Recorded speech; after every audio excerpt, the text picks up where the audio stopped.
Mission Walk, India's #1 most advanced rehabilitation and physical therapy center, Manikonda, Alkapur Road. Call 9177 300 194. మా branches Hyderabad, Delhi మరియు పూణేలో కలవు.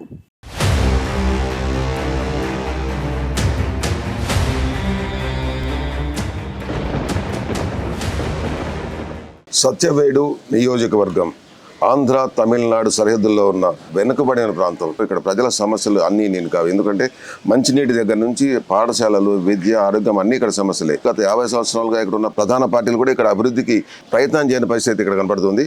ఈ ప్రాంతానికి సంబంధించి ఇక్కడ కొత్తగా ఒక ఎన్ఆర్ఐ విద్యావంతుడు, పారిశ్రామికవేత్త యాతాటి రమేష్ బాబు ఇక్కడ స్వతంత్ర అభ్యర్థిగా పోటీ చేస్తున్నారు. టీడీపీ టికెట్స్ ఆశించి దక్కకూడదు అంటే టీడీపీ రెబల్గా ఇక్కడ పోటీ చేస్తున్న పరిస్థితి. అయితే యాతాటి రమేష్ బాబు గారికి ఆయన సంబంధించి ఆయన ఒక విజన్ తోటి ముందుకు వెళ్తున్న పరిస్థితి అయితే కనపడుతుంది. ఇక్కడ ఆయనతోటి మాట్లాడి విషయాలు తీసుకున్న ప్రయత్నం చేద్దాం. సార్, మీ జర్నీ ఉన్నత విద్యావంతుడిగా, అలాగే ఎన్ఆర్ఐగా, లేక పారిశ్రామికవేత్తగా ఇంతవరకు మీరు అన్ని విజయాలు సాధించారు. కానీ కొత్తగా ఫస్ట్ టైం ప్రత్యక్ష రాజకీయాల్లోకి మీరు అడుగు పెట్టారు. రాజకీయాల్లోకి రావడానికి కారణం ఏంటి? ప్రత్యేకించి ఈ సత్యవేడిని అనుకోవడానికి కారణం ఏంటి? అందరికీ నమస్కారం అండి. నాకంటే ఒక ట్రస్ట్ ఒకటి ఉన్నాను. ట్రస్ట్ ద్వారా నేను సంపాదించే దానిలోని కొంత అమౌంట్ని ప్రజాసేవకి వినియోగించేవాడిని. ప్రజాసేవ అంటే నా దగ్గర పనిచేసే పిల్లలకి స్కూల్ ఫీజెస్ కానీ, లేకపోతే వాళ్ళ పెళ్ళిళ్ళకి కానీ, వీటికి నేను వినియోగిస్తూ ఉండేవాడిని. క్రమేణా నేను బయట పనిచేయడము, దుబాయ్, అబుదాబి వీటిలో పనిచేయడం వలన నా ఇన్కమ్ నేను సంపాదించుకోవడం ఎక్కువైంది. దాంతో ఇంకా కొంతమందికి మనం సేవ చేయడం జరిగింది. ఈ క్రమంలోని మా వైఫ్ దుర్గారాణి డాక్టర్ అండి, తను గైనకాలజిస్టు. తను హైదరాబాద్లోని హాస్పిటల్స్ అన్ని బాగానే ఎస్టాబ్లిష్ అయినాయి. మాకు ఎస్టాబ్లిష్ అయిన తర్వాత మా రీచ్ కొంతవరకే ఉన్నది. చాలామందికి రీచ్ అవ్వాలి అంటే ఇప్పుడు 100 మందికి చేస్తాం, 100 మంది నుంచి మనం 1,00,000 మంది దాకా వెళ్ళాలి అంటే ప్లాట్ఫామ్ అంటే సేవా కార్యక్రమాలకి మంచి ప్లాట్ఫామ్ ఏదంటే రాజకీయాలు ఉన్నది. అందుకని రాజకీయాలు ఎంచుకోవడం జరిగింది. రాజకీయంలోకి వస్తే మనం చాలామంది వరకు ఈజీగా వెళ్ళవచ్చు, వాళ్ళకి సేవా కార్యక్రమాలు ఎలాబరేట్ చేయొచ్చు అనే ఉద్దేశంతో మేము రాజకీయాలకు రావడం జరిగిందండి. Your feeling it is social responsibility. అదే ఉద్దేశంతో సోషల్ రెస్పాన్సిబిలిటీ, సామాజిక బాధ్యతల కారణంగా మీరు రాజకీయాలకు వచ్చారంటున్నారు. అవునండి, అవును. సరే, ఇక్కడ మీరు వచ్చిన తర్వాత ఈ ప్రాంతాన్ని మీరు చూశారు, గత 4 రోజులుగా ఇక్కడ తిరుగుతున్నారు, చేస్తున్నారు. ఈ ప్రాంతం ఎలా ఉందనిపిస్తుంది? ఇక్కడ ప్రజల స్థితిగతులు ఎలా ఉన్నాయి? ఇక్కడ ఈ ప్రాంతాన్ని 2014 నుంచి చూస్తున్నానండి. ఇది నేను ఇక్కడ నాకు బిటమిన్ బిజినెస్ ఉండేది ఇంతకుముందు 2014లోని. ఆ క్రమంలోని ఈ ప్రాంతానికి వచ్చి వెళ్ళడం జరుగుతూ ఉండేది. అంటే బిటమిన్ ట్రాన్స్పోర్టేషన్ తిరుపతి నుంచి మేము చెన్నైకి వెళ్ళి వస్తూ ఉండేవాళ్ళం మేము. ఈ క్రమంలోని ఇక్కడ మా బ్రదర్ ఇన్లో కూడా ఒక ఆయన ఉన్నాడు. ఇక్కడ మా అత్త కొడుకు ఉన్నాడు. తను ఇక్కడ లోకల్ అమ్మాయిని పెళ్లి చేసుకున్నాడు, సతీవీడు అమ్మాయిని. తన దగ్గరికి వెళ్ళి వస్తున్నప్పుడు రాజకీయాల్లోకి వెళ్దామని మాట్లాడుకుంటా ఉండేవాళ్ళం. అప్పుడులోనే తను ఏమన్నాడంటే, నువ్వు వస్తే సతీవీడు రా, ఇది చూసావు కదా నువ్వు, ఎంత వెనకబడి ప్రాంతం ఇది, దీన్ని డెవలప్ చేయాలని నీళ్ళంటలు రావాలని అంటూ ఉండేవాడు. అది ఇప్పుడు ఆచరణలోకి వచ్చింది. అది నేను సతీవీడు ఎంచుకోవడానికి గల కారణం ఏంటంటే, మీరు చూసే ఉంటారు, ఎస్సీ నియోజకవర్గాల్లో అత్యంత వెనుకబడిన ప్రాంతం సతీవీడు. అప్పటి నుంచి ఇప్పటి వరకు ఎట్లా ఉన్నదో అట్లానే ఉన్నది. There is no change. ఎన్నో రాజకీయ పార్టీలు వచ్చినాయి, ఎమ్మెల్యేలు వచ్చారు, వెళ్ళారు, కానీ ఇది మటుకు అట్లానే ఉన్నది. సో ఇక్కడ ఏదైనా చేయాలనే ఉద్దేశంతో నేను ఇప్పుడు సతీవీడు ఎంచుకోవడం జరిగిందండి. అంటే ఈ సత్యవేడు మీరు మొత్తం కాన్స్టిట్యూన్సీ తిరుగుతున్నారు కాబట్టి సత్యవేడులో ఇక్కడ సమస్యలు ఏంటి? ఆ సమస్యలను మీరు ఏ విధంగా పరిష్కరించబోతున్నారు? అంటే ప్రజలకు ఇచ్చే మీరు ఒక భరోసా ఏ విధంగా ఉండబోతుంది? సమస్యలను చెప్పడానికి 1, 2 లేవండి, చాలా పెద్ద లిస్ట్ ఉంటుంది. అది మీతో మాట్లాడితే మేజర్గా చెప్పుకుంటే మనం విద్య, వైద్యము, రైతు సమస్యలు, ఈ 3 మనం చూసుకోవాలి. ఎందుకంటే డెవలప్మెంట్కి కావాల్సిన ఈ 3 కావాలి మనకి. ఇక్కడ చూసుకుంటే మనకి విద్య వరకు వచ్చేసరికి ఇక్కడ కాలేజెస్ లేవు. ఒక డిగ్రీ కాలేజ్ ఉన్నది, అది కూడా ఒక ప్రైవేట్ బిల్డింగ్లో ఉన్నది. అది సొంత బిల్డింగ్ లేదు. అలానే చదువు చెప్తున్నారు అక్కడ. ఇంకా రెండో విషయానికి వస్తే హాస్పిటల్స్ ఉన్నాయి, కానీ బిల్డింగ్ ఉన్నది, కానీ దానిలో ఎక్విప్మెంట్స్ లేవు, డాక్టర్స్ లేరు. ఇంకా 3 విషయానికి వస్తే రైతులు ఉన్నారు, కానీ రైతులకి సాగునీటి సమస్య చాలా ఉన్నది. సో వాళ్ళ డెవలప్మెంట్ కూడా లేదు. చెప్పుకుంటూ పోతే పల్లెటూరులోకి వెళ్ళామనుకోండి, వాళ్ళకి రోడ్లు లేవు, అంటే ఇంటర్నల్ రోడ్స్ లేవు, తర్వాత డ్రైనేజ్ సిస్టమ్ లేదు. ఎక్కడ పడితే అక్కడే డ్రైనేజ్ సిస్టమ్ అనేది ఇది ఒక పెద్ద సిస్టమ్ అనేది. డ్రైనేజ్ మొత్తం అంతా ఒక దగ్గర సాగ్రిగేట్ అయ్యి మొత్తం అంతా కూడాను దోమల బాధ, తర్వాత వేరే ఇతర జబ్బులు రావడం జరుగుతుంది వాళ్ళకి, అక్కడ ఉన్న ప్రజలకి. సో వాటిని మనం సిస్టమైజ్ చేసి దాన్ని ఆ డ్రైనేజ్ సిస్టమ్ని కొంచెం బాగా తగ్గిస్తే, తర్వాత వాళ్ళకి వాటర్ సమస్యలు చాలా ఉన్నాయి, తాగునీటికి చాలా కొరత ఉన్నది అక్కడ. వాటిని కూడా మనం ఏమైనా సరే మనం చేయగలదు. అంటే బోర్లు వేయడం కానీ, లేకపోతే నీటి కొన్ని హౌసెస్ ఉన్నాయి, ఎప్పుడో ఓవర్ హెడ్ ట్యాంక్స్ కట్టారు. అప్పుడున్న జనాభాకి, అది ఇప్పుడున్న జనాభాకి అది సరిపోవట్లేదు. అది సో అప్పుడున్న జనాభా ఒకవేళ ఒక 60 ఇళ్ళు ఉంటే దానికి 20,000 లీటర్స్ సరిపోతుంది. ఇప్పుడేమో 300 ఇళ్ళు ఉన్నాయి అదే ప్లేస్లోని. ఆ 300 ఇళ్ళకి మనకి ఆ లీటర్స్ సరిపోవు, 20,000 లీటర్స్. దానికి మళ్ళీ మనం డబల్ అంటే ఇంకొక ట్యాంక్ కట్టాల్సి వస్తుంది.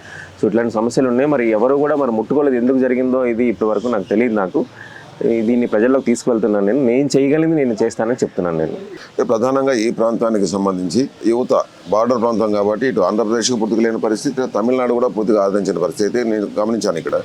అంటే ఈ యువతకు నిరుద్యోగానికి సంబంధించి లేదంటే ఈ ప్రాంత ఇప్పుడు ప్రధానమైన నీటి సమస్య చెప్పారు, డ్రైనేజ్ సమస్య చెప్పారు, రోడ్డు సమస్య చెప్పారు. ఇక్కడ ఉపాధికి సంబంధించి ఏదైనా అవకాశాలు ఉన్నాయి? ఏంటి పరిస్థితి? ఇక్కడ శ్రీ సిటీ ఉన్నా కూడా ఇక్కడ దగ్గరలో ఉన్నా కూడా ఏమంత పెద్దగా ఉపాధి ఉన్నట్టు కనిపించట్లేదు ఇక్కడ వీళ్ళకి. అందరూ శ్రీ సిటీ ఉన్నది అంటున్నారు. శ్రీ సిటీ వాళ్ళు కూడాను కొన్ని నామ్స్ ఉంటాయి సార్. అక్కడ ఉన్న కంపెనీస్ అన్నీ కూడా చాలా వరకు ఇంటర్నేషనల్ కంపెనీస్ ఉంటాయి. ఇప్పుడు ఈ కంపెనీస్లోని వాళ్ళు ప్రొఫెషనల్ డిగ్రీ హోల్డర్స్ని తీసుకుంటే వాళ్ళ డిగ్రీ ఒకటే ఉంటే సరిపోదు సార్. దానికి ఈక్వలెంట్గా వాళ్ళకి రిక్వైర్డ్ సర్టిఫికేషన్స్ ఉంటేనే ఆ కంపెనీలో ఉద్యోగం సంపాదించగలుగుతారు. దానికోసం ఆ రిక్వైర్డ్ సర్టిఫికేషన్ ఎట్లా ఉండదో చూసుకొని ఏం కావాలో తెలుసుకొని దానికి తగ్గట్టుగా మనం ట్రైనింగ్ ఇచ్చుకొని వాళ్ళు అందులో మనం ఉద్యోగంలో పెట్టవచ్చు మనం. కానీ దానికి తగ్గట్టుగా ట్రైనింగ్ సెంటర్స్ ఉన్నా కానీ దాన్ని కరెక్ట్గా చేయట్లేదని అనుకుంటున్నాను నేను. గవర్నమెంట్ తరఫు నుంచి అవి మనం ప్రొవైడ్ చేయగలిగితే మనం శ్రీ సిటీలో ఉన్నటువంటి పెద్దవాళ్ళతో మాట్లాడుకొని వాళ్ళకి కావాల్సిన రిక్వైర్మెంట్ ఏంటో తెలుసుకొని ఇక్కడున్న విద్యావంతులకి మనం ప్రాపర్ ట్రైనింగ్ ఇచ్చుకొని అందులో ఉద్యోగాలు అడగచ్చు. మనం ఖచ్చితంగా మనం నిరుద్యోగతని మనం తగ్గించవచ్చు. మీరు ప్రత్యక్ష రాజకీయాల్లో మొదటిసారి వచ్చారు, కానీ రాజకీయాలకు సంబంధించి మీకు ఉన్న అవగాహన ఏంటి? ఇక్కడ ప్రధాన పార్టీలు ఏదైతే ఉన్నాయో ఈ పార్టీలు వైఎస్ఆర్ కాంగ్రెస్ పార్టీ, తెలుగుదేశం పార్టీ, ఈ రెండు పార్టీలకు సంబంధించి మీకున్న అవగాహన ఏంటి? స్వతంత్ర అభ్యర్థిగా మొట్టమొదటి, ఎందుకంటే ప్రధానంగా ఈ రాజకీయాల్లోకి వచ్చినప్పుడు ఈ ఎప్పుడైతే దీర్ఘకాలంగా కొనసాగుతున్న పార్టీలకి ఇక్కడ కొంత మద్దతు దొరికే అవకాశం ఉంటుంది. మోరోవర్ సింబల్ అన్నది ఇంపార్టెంట్ వస్తుంది. అంటే ఈ రెండు అంశాలను ఏ విధంగా మీరు ముందుకు దాటుకోవడం పోలని, ఏ విధంగా దీన్ని అధిగమించే అవకాశం ఉంది మీకు? స్వతంత్ర అభ్యర్థిని మీరు అన్నట్టుగా పార్టీ గుర్తు ఉంటేనే గెలుస్తారు. ఖచ్చితంగా దాన్ని నేను యాక్సెప్ట్ చేయాల్సిందే. కానీ ఈ రెండు పార్టీలు ఇన్ని సంవత్సరాలు ఉన్నప్పుడు ఏం పని చేయలేదు కాబట్టి వాళ్ళ మీద సహజంగా వ్యతిరేకత ఉంటుంది. ఆ వ్యతిరేకతే నా పాజిటివిటీ అండి. నేను ప్రజల్లోకి వెళ్తున్నాను. ఎక్కడికి వెళ్ళినా డెవలప్మెంట్ అనేది లేదు. ఏ పార్టీ అయినా ఏం చెప్తుంది? డెవలప్మెంట్ లేనప్పుడు మీరు ఏం చేస్తారని ప్రజలు అడుగుతున్నారు వాళ్ళని. నేను కొత్త వాడిని కాబట్టి నన్ను ఆ క్వశ్చన్ అడిగే ఇది లేదు, అవకాశమే లేదు. సో నేను ఎక్కడికి వెళ్ళి ఇది చేస్తానని క్లియర్గా చెప్తున్నాను. అది కూడా చేయగలనే చెప్తున్నాను. చేయలేని హామీలు ఇవ్వట్లేదు నేను. చేయలేని హామీలు ప్రజల్లో తెలుసుకుంటారు. ఏ హామీలు మనం చేయగలరు, గవర్నమెంట్ చేయగలవు, ఏ హామీలు చేయలేవు. నేను చేయగలను హామీలు ఇస్తున్నాను, అవి ఖచ్చితంగా చేసి చూపిస్తానండి నేను. ప్రధాన రాజకీయ రెండు పార్టీలు కూడా హామీల మీద హామీలు ఇస్తున్నాయి. లక్షల కోట్ల ఆర్థిక ఇంప్లికేషన్స్ ఉన్న హామీలు ఇస్తున్నారు. అంటే ఇది ఎంతవరకు సాధ్యమవుతుంది మీ అభిప్రాయంలో? అసలు ఈ హామీలు అంటే ఏంటి, ఏ విధంగా అర్థం చేసుకోవాలి వీటిని? ఈ హామీలు అనేదానికి సార్ నేను కామెంట్ చేయొచ్చు లేదు తెలియదు నాకు. అంటే నేను చిన్నవాడిని ఇందులోని. ఎందుకంటే మీరు వ్యాపారాలు చేశారు, ఆర్థిక ఎకనామిక్ డిసిప్లిన్ అన్నది, ఆర్థిక క్రమశిక్షణ మీకు తెలిసి ఉంటుంది. నిధులు ఎక్కడి నుంచి తెచ్చుకోవాలి, దాన్ని ఏ విధంగా ఖర్చు పెట్టుకోవాలో మీకు ఐడియా ఉంటుంది. ఎందుకంటే పారిశ్రామికవేత్తగా మీరు విజయవంతం సాధించారు కాబట్టి. దీన్ని ఏ విధంగా అర్థం చేసుకోవాలి ప్రజలు? కానీ మీకు దీనిపైన ఉన్న అవగాహన ఏంటి? ప్రభుత్వాన్ని విమర్శించడం నా ఇది కాదు. జనరల్గా ఆలోచిస్తే మనకి పథకాలు అనేది పెట్టినప్పుడు ఖచ్చితంగా ఖజానాలో ఉన్న డబ్బులన్నీ కూడా పథకాలకే వెళ్ళిపోతున్నాయి. ఏ గవర్నమెంట్ వచ్చినా సరే, ఈ గవర్నమెంట్ అయినా సరే లేకపోతే వేరే కొత్త గవర్నమెంట్ వచ్చినా సరే, ఈ పథకాలు ఏవైతే ఇచ్చారో అంటే ఖజానాలో ఉన్న డబ్బులన్నీ కూడా ఖర్చు పెడితే ఇంకా అభివృద్ధి అనేది ఎక్కడ ఉంటుందో చెప్పండి. అభివృద్ధికి ఫండ్స్ లేవు. ఇప్పటికే మనం నెగిటివ్లో ఉన్నాం, చాలా నెగిటివ్లో ఉన్నాం. అవన్నీ పూడ్చుకోవాలంటే మళ్ళీ ఇంకా మనకి చాలా సంవత్సరాలు పడుతుంది. అది ఈ ఫండ్స్కి మనం ముందుగానే మనం ప్లాన్ చేసుకుని, అంటే ఇప్పుడు వచ్చే గవర్నమెంట్ పోనీ విజనరీ ఉన్నటువంటి లీడర్స్ ఎవరైనా వచ్చారనుకోండి, వాళ్ళు కూడా ఏమీ చేయలేని పరిస్థితి. ఇది ఎందుకు చేయలేరని అంటున్నానంటే, ఇప్పుడు మనం కొత్త కంపెనీస్ కానీ లేకపోతే ఇన్కమ్ సోర్సెస్ ఉన్నటువంటి దానికి వెళ్ళినా కూడా ఇప్పుడు స్టార్ట్ చేస్తే, ఇప్పుడు బీజం వేస్తే ఒక 5 సంవత్సరాల తర్వాత లేకపోతే 10 సంవత్సరాల తర్వాత అవి ఫ్రూట్స్ ఇస్తాయి. అవి అది కూడా ఆచరణలో అంటే చేయలేరు. అది అంటే ఇప్పటికి మన దగ్గర అంత ఫండ్స్ లేవనుకుంటున్నాను, నెగిటివ్లో ఉన్నారు. ఈ వెనుకబడిన సత్యవేడుకు సంబంధించి ఈ అభివృద్ధికి లేదు కానీ లేదని మీరు అంటున్న సామాజిక బాధ్యత అనుకోండి, దీనికి సంబంధించి మీ వద్ద ఉన్న భవిష్యత్తుకు సంబంధించి మీ ఆలోచనలు ఏంటి? ఇక్కడ ప్రజలకు ఏ విధంగా మీరు మేలు చేయాలనుకుంటారు? మీకు ఆలోచనలు ఏంటంటే మొత్తం సమస్యలు మీ దృష్టికి వచ్చి ఉంటాయి. ఇప్పటికే మీరు గ్రామాలు మీరు తిరుగుతున్నారు కాబట్టి మీ దృష్టికి వచ్చి ఉంటాయి.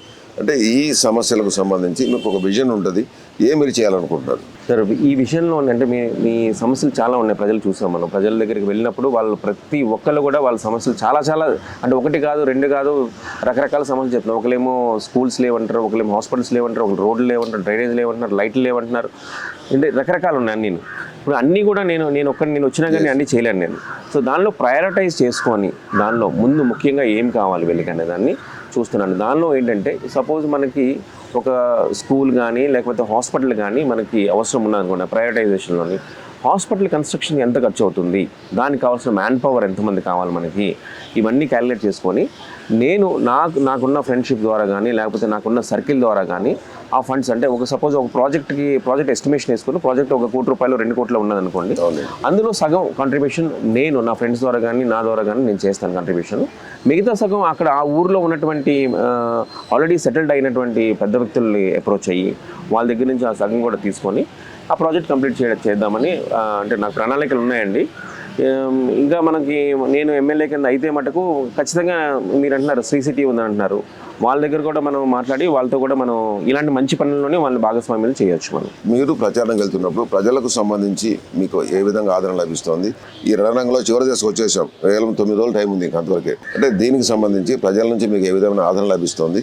మీ భవిష్యత్తు ఎలా ఉండబోతుంది అనుకుంటారు? మీ గెలుపు ఎలా ఉంటుంది అనుకుంటారు? సార్ ఇక్కడ నాకు అంటే మనం ఎక్కడికి వెళ్ళినా కానీ ఏ ప్రదేశం వెళ్ళినా కానీ కంప్లైంట్సే ఉన్నాయి. ఓకే, ఈ గవర్నమెంట్ వచ్చినా మాకు ఏది చేయలేదు, ఆ గవర్నమెంట్ వచ్చినా మాకు ఏది చేయలేదు, ఎవరు మాకు ఏం చేయలేదు, మీరు మా పరిస్థితి చూడండి ఇట్లా ఉన్నది. ఒక గ్రామంలో మేము చెప్పినట్టు మీకు ఇంతకుముందు మన డిస్కషన్లో మనం మాట్లాడినప్పుడు చెప్పాను మీకు నేను, వాటర్ అనేది లేదు, బోర్స్ ఉన్నది, బోర్ ఏమో పనే చేయట్లేదు. అది ఇక్కడ నుంచి ఒక 5 కిలోమీటర్లు 10 కిలోమీటర్ల దూరం వెళ్ళి వాటర్ తెచ్చుకుంటున్నారు వాళ్ళు. సో అట్లాంటివి చూసినప్పుడు మనకి చాలా బాధ వేస్తుంది, అరే ఏంటి ఇట్లా ఉన్నారు వీళ్ళని. ఎందుకంటే ఆ చీకట్లో ఉంటున్నారు, లైట్లు లేవు, ఏమీ లేవు. ఇన్ని గవర్నమెంట్లు వచ్చినా కానీ వాళ్ళ హక్కుల్ని అంటే కరెక్ట్గా అడగలేకపోతున్నారు. వాళ్ళు గెలిచి వెళ్ళిన తర్వాత మళ్ళీ ఆ ప్రాంతానికి ఎవరు రావట్లేదంట. ఎమ్మెల్యే దగ్గరికి వెళ్ళినా పట్టించుకోవట్లేదు, అసలు మాకు అసలు అపాయింట్మెంట్ ఇవ్వట్లేదు. ఆయన దగ్గరికి వెళ్ళినా కానీ వాళ్ళ దగ్గరికి ఎవరు గెలిచిన ఎమ్మెల్యే ఎవరైనా సరే మమ్మల్ని ఎవరు ఓట్లు అడిగేటప్పుడు మట్టుకే వస్తున్నారు, మిగతా సమయంలో మమ్మల్ని అసలు ఎవరు పట్టించుకోవట్లేదని చెప్తున్నారు. లేదమ్మా నేను వాళ్ళకి అష్యూరెన్స్ ఇచ్చాను, నేను వస్తాను, మీతోటే ఉంటాను, నేను మీకున్న ప్రాబ్లమ్స్ ఏంటో చెప్పనంటే చెప్పారు. సో వాళ్ళకి నేను కన్విన్స్ చేయగలిగాను, నేను ఇది చేస్తాను అనే నమ్మకం కలిగించగలిగాను. సో చాలా వరకు చాలామంది కూడా నాకు బ్రహ్మరథం పడుతున్నారండి అక్కడ. ప్రతి ఏ ఊరికి వెళ్ళినా కానీ నాకు చాలా పాజిటివిటీ ఉన్నది అక్కడ నాకు. సో వాళ్ళకున్న నెగిటివిటీ నాకు పాజిటివిటీ అవుతుంది. అది తప్పకుండా గెలుస్తారని నమ్మకం ఉన్నది, చాలా బలంగా నమ్ముతున్నాను నేను. ప్రజల్లో రోజు రోజుకి నాకు అంటే మంచి వ్యక్తి, మంచిగా మాకు ఏదైనా చేయగలడనే నమ్మకం వస్తుంది వాళ్ళకి. దానివల్ల నేను గెలుస్తానని నమ్మకం నాకున్నది. గెలిస్తే మటుకు ఖచ్చితంగా సత్యవేడు రూపురేఖలను మారుస్తారండి, వీళ్ళని అభివృద్ధి పదంలో నిలుపుతాను. ఖచ్చితంగా వాళ్ళకి డెవలప్మెంట్ అంటే ఏంటో చేసి చూపిస్తారు. ప్రజలకు ప్రధానంగా మినిమం కావాల్సిన అవసరాలు విద్య, వైద్య, ఆరోగ్యం మినిమం. అదైతే ఎవరైనా ఏ ప్రాంతమైనా అది అవసరం అవుతుంది. అంటే మీరు ఆల్రెడీ ఆ రంగంలో ఉన్నారు, విద్యకు సంబంధించి కానీ లేకుంటే ప్రధానంగా హాస్పిటల్ సంబంధించి మీరు వైద్య రంగంలో ఉన్నారు. అంటే ఈ ప్రాంతానికి వైద్య రంగ పరంగా కానీ లేకుంటే విద్యాపరంగా ఏ విధమైన మీరు ఆలోచనలు ఉన్నాయి? ఆలోచన అంటే ఫస్ట్ మనకి కావాల్సింది ఇక్కడ డిగ్రీ కాలేజ్ ప్రైవేట్ బిల్డింగ్లో ఉంది కదండి, వాళ్ళకి డిగ్రీ కాలేజ్ అంటే ఉమెన్స్కి సపరేట్గాను మేల్కి అంటే పిల్లలకి ఒక డిగ్రీ కాలేజ్ అయితే మటుకు కన్స్ట్రక్షన్ చేయాలనుకుంటున్నాము. అలాగే యువతకి ముందు మనం లైబ్రరీస్ ఎడ్యుకేషన్ అంటే కొన్ని ఊర్లకు వెళ్ళినప్పుడు వాళ్ళు లైబ్రరీ కావాల్సిన చదువుకోవడం లేదంటున్నారు. అలాగే డిజిటల్ లైబ్రరీ లైబ్రరీ ఒకటి హెడ్ క్వార్టర్స్లో ఒకటి కట్టించి ఇవ్వాలనుకుంటున్నాం వాళ్ళకి. దాని ద్వారా అంటే ఈ విద్యావంతుల్ని కాంపిటేటివ్ ఎగ్జామ్స్కి ఎట్లా ప్రిపేర్ చేయాలనే దాన్ని వాళ్ళకి గైడెన్స్ ఇచ్చి వాళ్ళకి సరైన మార్గంలో మార్గదర్శకం చూపించాలని అనుకుంటున్నాము. ఇంకా వైద్య పరంగా వస్తే మీరు చూసే ఉంటారు, మీరు హాస్పిటల్ బిల్డింగ్ అయితే ఉన్నది కానీ లోపల ఏమీ లేవు. దానికోసం కూడా మంచి ప్రణాళికలు ఉన్నాయండి మా దగ్గర. మనకి ప్రైవేట్ హాస్పిటల్స్ని ఎంకరేజ్ చేయకూడదు అనుకుంటున్నాం, ఎందుకంటే గవర్నమెంట్ హాస్పిటల్స్ని ఎంకరేజ్ చేసి అంటే పేద ప్రజలకి అందుబాటులో ఉంచాలని చూస్తాము. ఒకవేళ అవకాశం ఉంటే ఈ శ్రీ సిటీ పెద్దలతో మాట్లాడి ఒక మంచి ప్రైవేట్ హాస్పిటల్ ఈ ప్రజల కోసము వాళ్ళతోటి కొలాబరేట్ అయ్యి హాస్పిటల్ కూడా కన్స్ట్రక్ట్ చేయాలనుకుంటున్నాము. ఇదే కదండి విద్య, వైద్యం కావాలి. ఓకే, రైతుల కోసము మనకి సాగునీటి కోసం సమస్యలు ఉన్నాయి, వాటిని ఎట్లా చేయాలని దానికోసం కూడాను మాకు ఒక టీం ఉన్నదండి. టీంతో కూర్చొని మాట్లాడి దాన్ని ఎట్లా చేయాలని దాన్ని మేము డిసైడ్ చేస్తామండి. ఎన్నికలకు కేవలం కొద్ది రోజులు మిగిలి ఉన్న సమయంలో మీరు సత్యవేడు నియోజకవర్గ ప్రజలకు ఏమి అప్పీల్ చేయబోతున్నారు? సత్యవేడు ప్రజలకి ఏం అపీల్ చేయబోతున్నారంటారు సార్? మీరు సరైన నిర్ణయం తీసుకోండి, మీ నాయకుడిని ఎన్నుకోండి, మీకు దగ్గరుండి పనులు చేసి మీ అభివృద్ధికి పాటుపడతానని నేను చెప్తున్నాను. నాకు ఓటేయండి. నా ఓటు గుర్తు గన్నా కిసాన్కి ఓటు వేస్తే చెరుకు రైతు. చెరుకు రైతు గుర్తుకు మీరు ఓటు వేస్తే నేను గెలిస్తే మీ సత్యవేడు రూపురేఖలను మారుస్తానని చెప్తున్నాను నేను. ఇది సత్యవేడు స్వతంత్ర అభ్యర్థి యాతాటి రమేష్ బాబు గారు చెప్తున్నది. అయితే ఈ ప్రాంత సమస్యల గురించి పూర్తిగా నాకు తెలుసు కాబట్టి ఇక్కడ చాలా కాలంగా దాదాపు 2014 నుంచి కూడా ఇక్కడ నేను తిరుగుతున్నాను కాబట్టి ఈ వెనుకబడిన ప్రాంత ప్రజల సమస్యలు నాకు తెలుసు. అయితే ఆ సమస్యలను ఒకేసారి ఎలా పరిష్కరించాలన్నది ఎవరికి సాధ్యం కాని పరిస్థితుల్లో అంటే స్టెప్ బై స్టెప్గా దీని మొత్తం ఈ సమస్యలను ఏ విధంగా పరిష్కరించాలో ప్రైవేటు ప్రజల భాగస్వామ్యంతో తనకున్న పరిచయాలతోటి ఏ విధంగా సోషల్ రెస్పాన్సిబిలిటీ ఫండ్స్ తీసుకొచ్చి ఈ ప్రాంతం అభివృద్ధి చేయాలని క్లియర్ లక్ష్యంతో ఉన్నారని చెప్తున్నాడు. ఏది ఏమైనప్పటికీ ఇక్కడ స్వతంత్ర అభ్యర్థిగా పోటీ చేస్తున్న యాతాటి రమేష్ బాబు ప్రధాన పార్టీల అభ్యర్థులకు ముచ్చంటలు అయితే పట్టిస్తున్న పరిస్థితి ఇక్కడ కనపడుతుంది.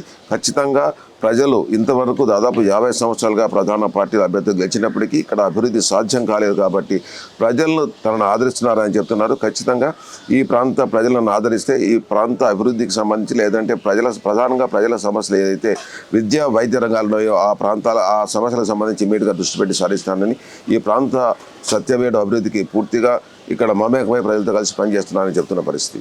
Please do subscribe to Telugu Rajyam channel. Please do subscribe to Telugu Rajyam channel. Please do subscribe to Telugu Rajyam channel. Hi అండి, నేను మీ ఆర్పీని నెల్లూరు పెద్దారెడ్డి చేపల పులుసు ఓనర్ని. మీరు తెలుగు రాజ్యం అనే ఈ యూట్యూబ్ ఛానల్ సబ్స్క్రైబ్ చేసుకుని మంచి మంచి వీడియోలతో వస్తారు. Thank you so much. Hi people, I'm Sonakshi Verma and you please watch Telugu Rajyam and please subscribe to the channel.